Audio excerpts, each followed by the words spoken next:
If you're like me, you do a lot of research before doing something new, so that way you're not embarrassed or seen as that new, awkward guy or girl in class. I'm gonna go over 6 things to know before your first day of Jiu Jitsu. The last thing is something that we all take for granted, so stick around.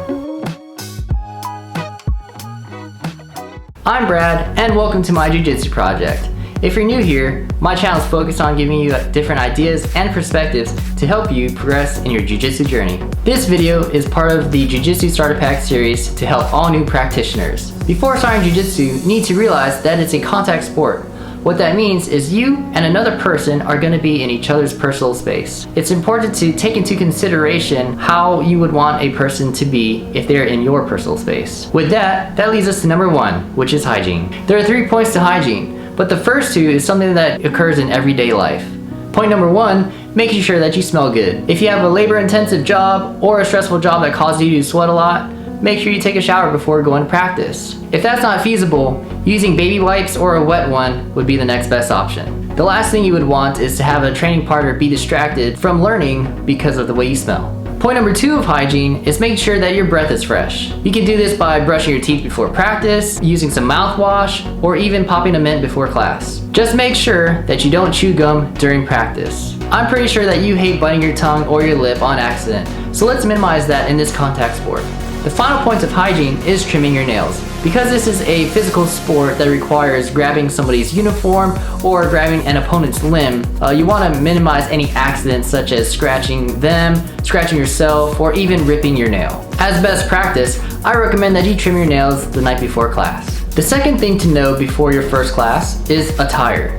If you're going to be participating in a regular jiu-jitsu class, then you'll be wearing something that resembles pajamas called a gi.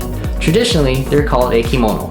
Depending on the school, it might be required to wear an additional barrier under the gi top, such as a t-shirt or a rash guard. If you're going to participate in a no-gi class, then the preferred attire would be a rash guard, which can be short or long sleeve, and grappling shorts. However, some schools will let you get away with wearing gi pants and a t-shirt. If you're participating in a gi required class, tip number 3 is knowing how to tie your belt. There are many ways to tie a belt. Therefore, there really is no wrong way. One thing to note is some schools prefer having the black bar of the belt on the left side of the body, so make sure you're practicing that.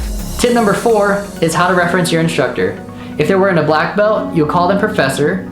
If they're not wearing a black belt but they're leading class, then you'll call them coach. And if your school doesn't require any of these titles, then that's one less thing you have to worry about. Tip number 5 is how to line up. Some schools like to start and end class in a formation. Typically, these formations are rank-based, so you want to find people with the same color belt as you. From there, see if they have any stripes on the black bar of the belt. If they do, that means they're higher ranking and you'll need to go towards the end of the line. Tip number 6 is to understand that everyone starts where you're at. What I mean by this is even if you enjoy doing cardio, weightlifting, or even Netflix marathoning, your body will still need to understand and get used to the movements of jiu-jitsu.